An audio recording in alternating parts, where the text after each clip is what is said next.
tanta gente decir tantas veces que en la vida no hay que arriesgar. El saber es el único espacio de libertad del ser. Michel Foucault. El conocimiento es la manera de conseguir la libertad. Muy bienvenidos, esto es Corazón Valiente, el poder de los valores, este espacio que nos brinda la TV pública junto con Radio Nacional, la radio de todos, a lo largo de toda la República Argentina.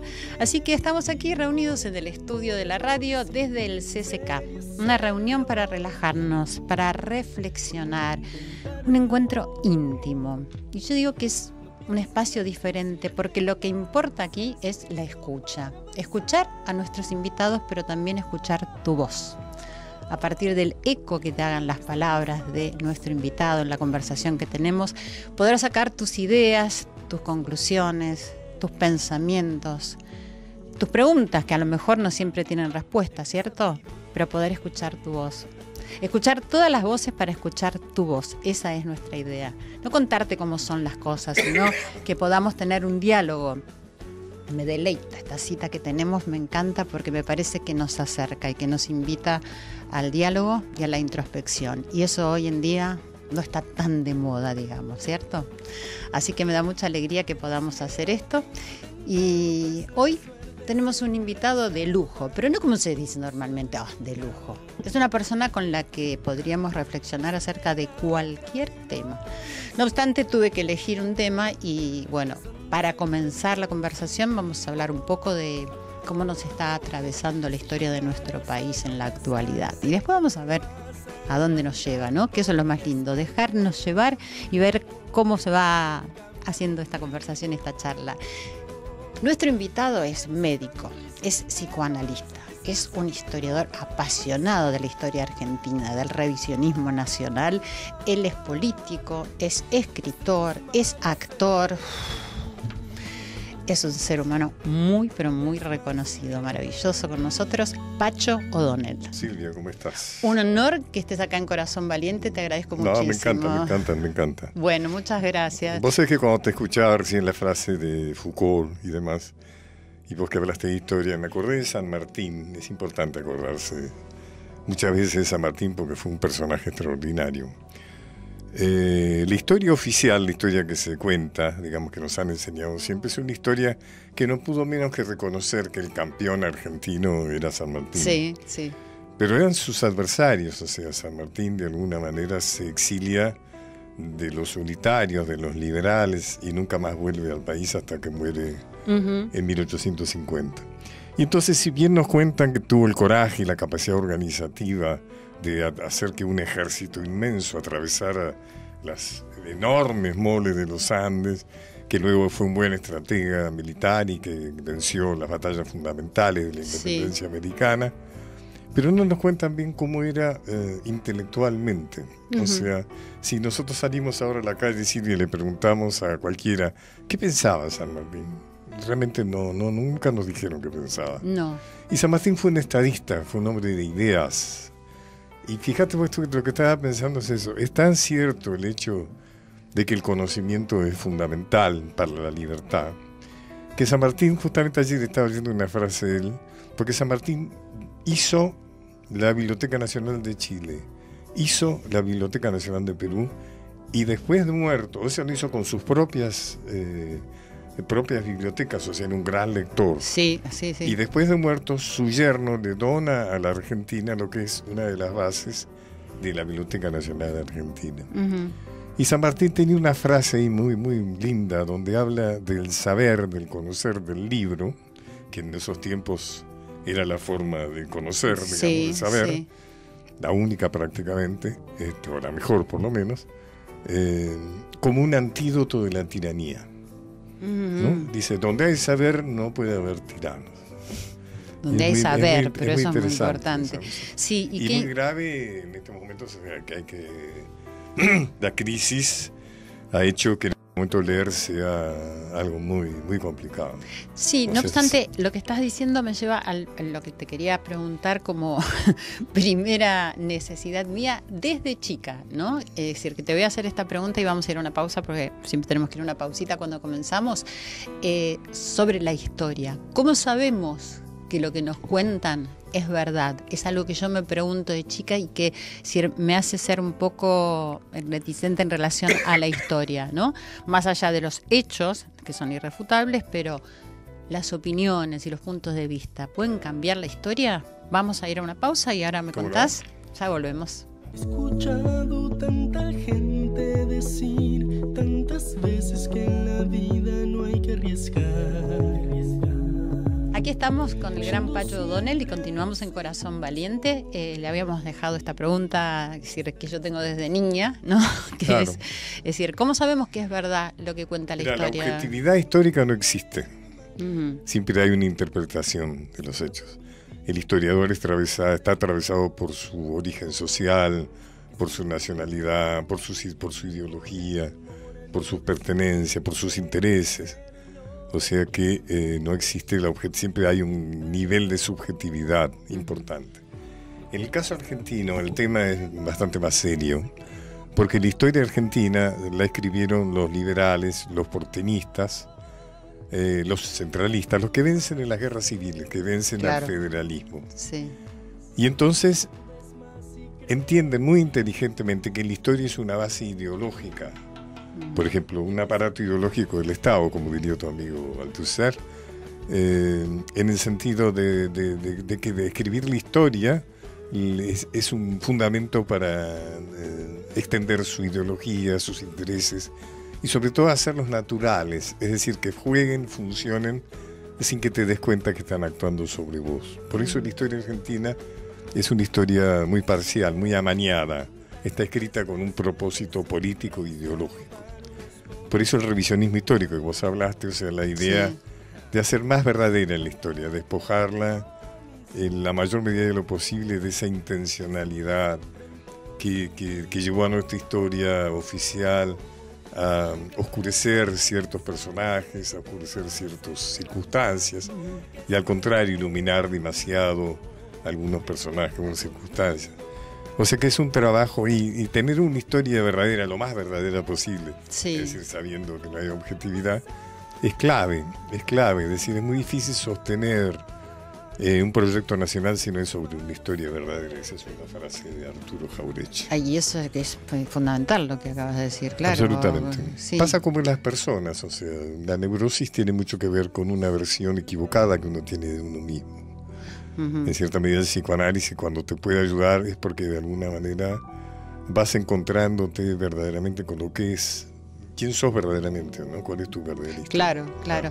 ¿Y por qué mucha gente dice, es decir, que estamos siempre en el mismo lugar, que vamos para atrás y que vamos para adelante, es decir, que vamos repitiendo la historia? ¿Qué quiere decir eso? ¿Y qué opinas sobre eso? Lo que quiere decir es que hay intereses.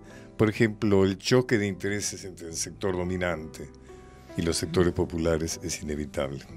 Forma parte de la historia del planeta, digamos, ¿no? O sea que no es tanto que se repite, sino que hay una columna vertebral que hace que por momentos se imponen ciertos sectores, en otros momentos empatan, en otros momentos, al contrario, hay una gran derrota, como diríamos, durante el gobierno de Macri, en que hubo una clara preeminencia, digamos, de los sectores del capital sobre digamos, la situación de los jubilados, de los obreros, de los desocupados, etc.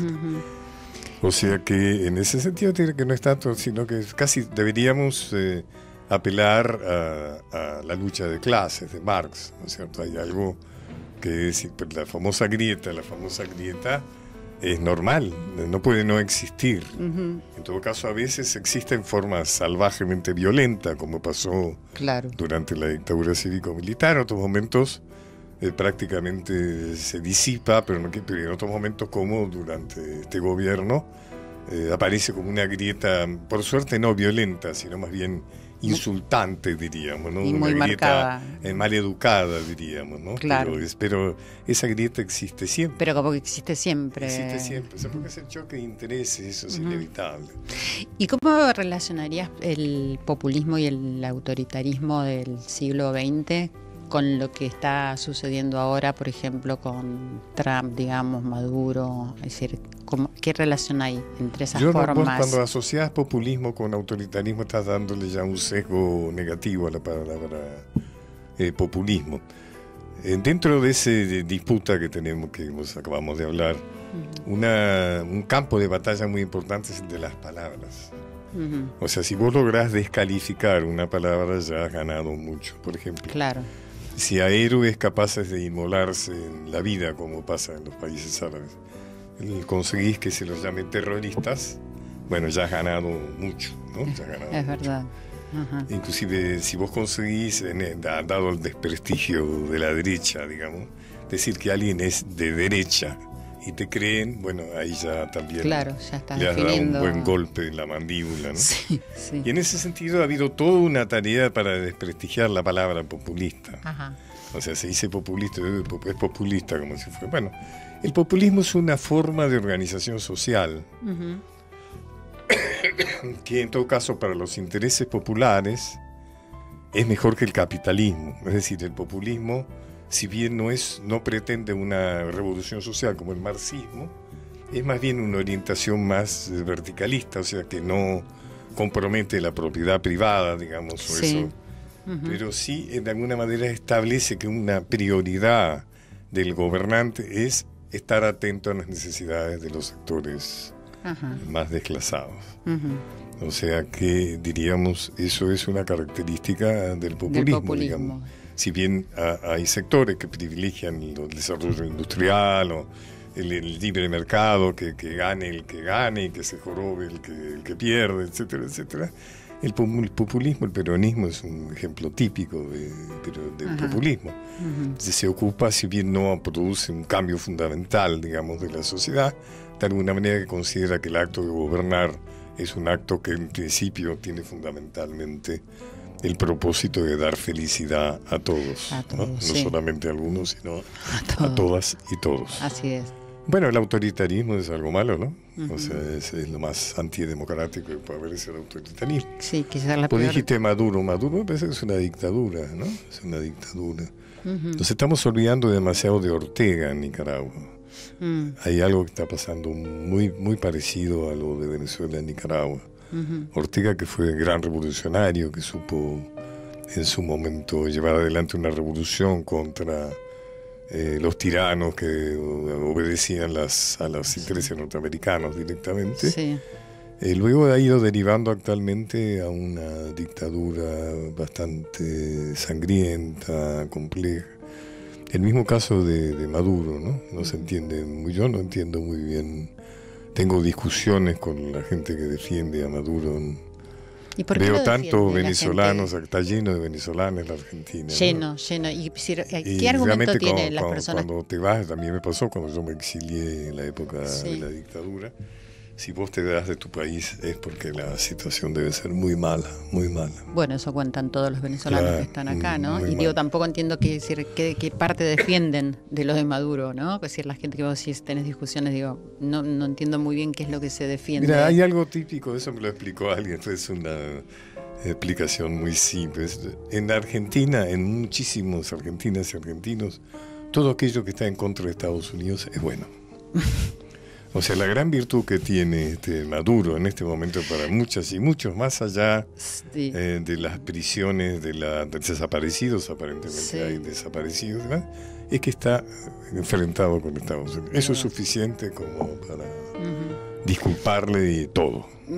Bueno, digamos, volvamos a la libertad y al conocimiento. Dale. Es decir, nuestra historia, nuestros deseos de libertad viene de hace muchísimos años, ¿no? Y a lo largo de la historia llegamos a un momento donde estamos atravesados un poco por toda esta velocidad y el vértigo de los medios de comunicación, de las redes sociales. ¿Qué opinas, es decir, en relación a esta libertad que siempre se desea y se anhela? Es un tema interesante porque estás tomando un tema de la cultura, que es lo que debe ser la cultura. El gobierno de Macri y la cultura ha estado muy desplazado, ha sido una muy mala gestión cultural. Creo que al gobierno de Alberto Fernández le cabe realmente una tarea importantísima hacer ese cambio. El mundo cultural está hablando de las redes, como decís, está hablando de la inteligencia artificial, está hablando de los derechos de autor en Spotify, está hablando, y acá no estamos a nivel público, digamos, a nivel oficial. Sí hay, como siempre sucede en Argentina, hay gente que por fuera de nivel oficial está haciendo cosas muy interesantes en ese sentido. Me gusta mucho seguir, yo soy autor y voy y veo mis obras porque me gusta mucho verlas, pero sé que me voy a encontrar con buena gente, con gente que está comprometida, con gente que de buena fe. Con esa sensibilidad especial para saber lo que está pasando. Que se exacerba en estos momentos. Adquiere un sentido muy particular, muy especial. Se vuelve uno de los pocos. Estoy hablando de teatro, podría hablar de la creatividad, puedo hablar de todo aquello que significa encuentro y pasión, digamos, ¿no? O sea que también puede ser, no sé, de hacer ciclismo con otros amigos. Claro, sí, pero el teatro, fíjate que a pesar de la crisis, es decir, que estamos viviendo, de lo que pasa con la cultura, florece cada día más porque hay cada vez más obras de teatro. A veces no conseguís una sala para poder hacer una obra de teatro. Pasa. Y eso habla un poco de la necesidad que tenemos, es decir, de poder expresar un poco lo que está pasando en la vida, lo que sentimos, de entretener, o sea, de toda la diversidad, ¿no?, que puede abarcar el teatro. Pensaba en relación a lo que vos escribís, el teatro histórico es una forma muy buena e interesante para mi modo de ver de aprender, ¿no es cierto? Sí. El teatro histórico tiene un pecado al que hay que evitar, digamos, el hecho de que muchas veces es muy apasionante aquello en lo que te basás para contar, y a veces eso te inunda demasiado, entonces más que teatro de pronto es como si fuera una clase actuada, digamos, ¿no?, donde parecería que vos lo que estás contando un hecho histórico con un personaje, ¿no? No, yo creo que ese es el peligro. El teatro histórico no puede dejar de ser teatro. Por ejemplo, yo escribí, una de mis obras fue El Sable, que es los momentos finales de Juan Manuel de Rosas. Sí. Lo que a mí me interesaba de Rosas es que está en el conocimiento de argentinas y argentinos que fue un hombre muy poderoso, que gobernó con la suma del poder público durante 20 años, que mantuvo a raya la oligarquía liberal, y sin embargo termina su vida en la pobreza, más que habla de su honestidad, fue un gobernante sumamente honesto. Termina su vida en Southampton, en Inglaterra, en el país de sus enemigos, en el país de sus adversarios, en la miseria más absoluta, porque no se llevó ni 10 pesos, olvidado, y entonces el planteo era cómo este tipo que fue tan poderoso está así acá. Lo que pasa es que no fue tan poderoso. Los verdaderos poderosos eran los empresarios, los economistas. Claro. Cuando sus hermanos, digamos, la obra, eso está metaforizado en sus parientes Sanchorena, que es cierto. O sea, él está esperando que los Sanchorena le escriban una carta. Él los ha favorecido mucho durante su gobierno. Claro. Pero los Sanchorena están haciendo ahora negocios con Urquiza y demás, ¿no? Entonces el gran tema es ¿quién era el poderoso? ¿Rosas o los Sanchorena, ¿no? O sea, ¿quién eran los poderosos? ¿Era Macri, era Menem, o son los mismos que siguen manejando la cosa económica a través de todos los gobiernos, ¿no? Entonces ahí el teatro histórico me sirve por la figura que tiene. No tengo necesidad de crear un personaje poderoso, algo tiránico y demás, sino porque si yo digo Rosas, ahí está. Pero estamos viendo más a la persona. Claro, ya está, ya vos como espectador ya tenés una idea. Claro, que es lo que quizás poder, claro, pero que quizás no conocemos tanto. Claro, así también. Y es decir, dentro de los intereses de los jóvenes hoy en día, ¿cómo pensás que se los puede atraer para que les interese una figura como la de Rosas, Sarmiento? En general la historia bien contada, la experiencia mía, por ejemplo, mis libros son libros que han tenido mucha suerte editorialmente. Muchísimo más que la de los historiadores que cuentan la historia oficial. Bueno, quizás por eso, porque vos no contás la historia oficial. Porque cuento una historia verdadera que es mucho más interesante. Eso que yo te preguntaba en el comienzo. Claro, porque también gente que tiene que ver en algo con lo que yo hago, como Felipe Piña, también tiene un gran éxito, ¿no es cierto? Porque realmente estamos contando una historia que es una historia mucho más verdadera y como tal es mucho más interesante, parece mentira, Silvia, pero en encuestas que han hecho, los chicos dicen que la materia historia es una materia aburrida. Sí. Ha hecho falta mucho esfuerzo para hacer que historia sea aburrida. Y es cierto, si vos te acordás cuando vos estudiabas historia, tenías que estudiarte fechas, nombres. Claro, sí. Y nada más no te enseñaban, la batalla, quién ganó, no te enseñaban a relacionar una cosa con la otra. Recién acabamos de decir, Rosas cae, porque seguramente los Anchorena ya no les sirve más. Claro. El mundo ha cambiado, ahora necesitan otro modelo de negocios. Ya lo que podía ofrecerle Rosas ya no les interesa. Claro, pero eso no cuenta en ningún libro. Entonces vos tenés que saber que la caída de Rosas tiene que ver con eso. Claro. Si no, vos te aprendés la fecha, cuando cayó Rosas, el 3 de febrero. Sí, pero hablamos justamente de eso, es decir, que no ahondamos y no se sabe quiénes eran estas personas, ¿entendés? Claro. Y en la vida creo que lo más importante es quiénes somos y a partir de quiénes somos, qué es lo que vamos haciendo. Hablamos de San Martín hace un rato. Exactamente. San Martín, no lo conocemos a San Martín. A veces me preguntan quién es la figura más desconocida en nuestra historia.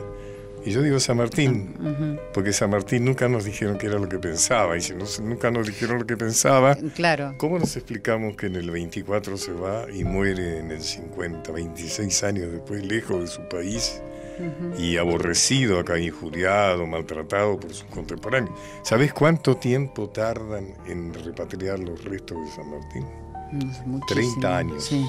En 1880. ¿Cuán importante es para los jóvenes saber la verdad de la historia, la verdad entre comillas, de acuerdo a lo que vos me estás contando? Para mí, claro, a uno le parece que lo que hace es muy importante, ¿no? No, porque se habla mucho, pero sí, creo que es importante. Decíamos recientemente saber a nivel personal, saber de vos mismo también es muy importante. O sea, claro, la historia de uno es importante, claro. Si uno se pone, entonces, digo, claro. Para el desarrollo de los jóvenes y de lo que van a hacer en el país. Mira, si vos entendés, lamentablemente si nuestros políticos supieran más historia, si tuvieran alguna capacidad de leer los políticos que tenemos, tenemos una clase política, salvo excepciones, bastante ignorante. Hay muchas cosas que suceden que no deberían suceder. Pero está todo basado, ¿entendés?, en la formación personal, ¿no? Lo que pasa es que el saber en la política, esperemos que ahora cambie, no es un elemento de acumulación política. Es decir, en los tiempos de la generación del 80, más allá de que te interesara o no, había unos intelectuales extraordinarios haciendo política, digamos, ¿no? Pero en ese momento era importante por los discursos y demás. Ahora, saber no te facilita mayormente, no te suma políticamente, ¿Hace cuánto tiempo que no escuchás una cita en un discurso? Muchísimo, por eso yo empiezo mis programas con una cita. Claro, siempre. Pero antes se citaba, ¿te acordás? Aunque se fuera mal citado, se traía una horrible cita de Ortega y Gasset, una traspolada cita de Borges, pero había una cierta inquietud de fingir, de aparentar que uno tenía algún nivel de cultura, ¿no? Claro, al menos eso. Ni siquiera eso, yo digo, me gustaría ¿Y crees que más citas, a que sea sacada, viste, de esos libros. Sí, y porque te hace pensar y estar pero leyendo. Ya no vale la pena, no sirve. ¿Y crees en conocedor tan, como sos vos del alma, de la mente, ¿no? Por tu profesión, ¿crees en la reflexión sobre sí mismo? Es decir, que puede llegar a existir eso hoy en día en las personas, que pueden reflexionar, que pueden mirar un poquito para adentro, que pueden pensar. Bueno, creo que es muy necesario. Tenemos un problema que es el inconsciente. O sea, no es cierto que uno puede llegar a todo lo de uno mismo. O sea, el inconsciente está ahí para limitarte, para inclusive hacerte olvidar cosas penosas, para engañarte en el sentido que a lo mejor querés a alguien que en el fondo no lo querés. El inconsciente está ahí, o sea, si yo te dijera que sí, estaría negando la base del psicoanálisis. O sea, el psicoanálisis sirve para que conozca de vos más de lo que podés conocer vos mismo. Claro, claro. Y bueno, y como tenemos que ir cerrando, quería preguntarte en este momento de la vida, ¿qué te apasiona? ¿Qué esperás? Es decir, cuando te levantás, ¿hay algo que te apasione mucho? Me apasiona la vida en general. Soy una persona que disfruta mucho de la vida, tiene una vida interesante y eso le agradezco. Estoy rodeado de gente maravillosa. Amo, o sea, para mí el amor ocupa una parte muy importante. Tengo 5 hijos maravillosos, una gran mujer, he tenido una ex mujer también magnífica, tengo buenísimos amigos. Me gusta lo que hago, sufro mucho la situación general. Eso te iba a preguntar, y en relación a la situación que estamos viviendo... Sí, terriblemente. Inclusive paraliza en alguna medida. Sí, porque contrarresta... yo por ahí en Instagram me gusta escribir algunas frases y por ahí yo puedo escribir, pero después pienso, esto en estas circunstancias con más del 50% que te puedo... Es una estupidez. Suponete una frase que tenga que ver con la idea, bueno, si yo puedo poner, hace todo el esfuerzo por conocerte vos mismo, por decir una cosa. Sí.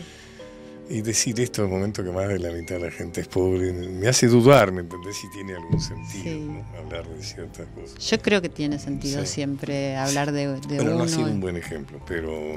No, porque te entiendo, porque a mí me pasa lo mismo. Claro. Cuando quiero publicar algo, cuando quiero dar un ejemplo con alguna frase, pero siempre pienso que hay alguien que le llega ahí al corazón. Seguramente. Y me están diciendo que tenemos que terminar y hubiéramos tenido que hacer 2 o 3 programas, Pacho, pero acá me están diciendo, fue un placer estar con vos y bueno, espero tener otro próximo encuentro. Haciendo y que tengas en esto tanto éxito como tenés como actriz. Muchísimas gracias, te agradezco mucho, te admiro mucho y te estoy, la verdad que muy agradecida que hayas estado en Corazón Valiente. Gracias. Nos encontramos la próxima semana.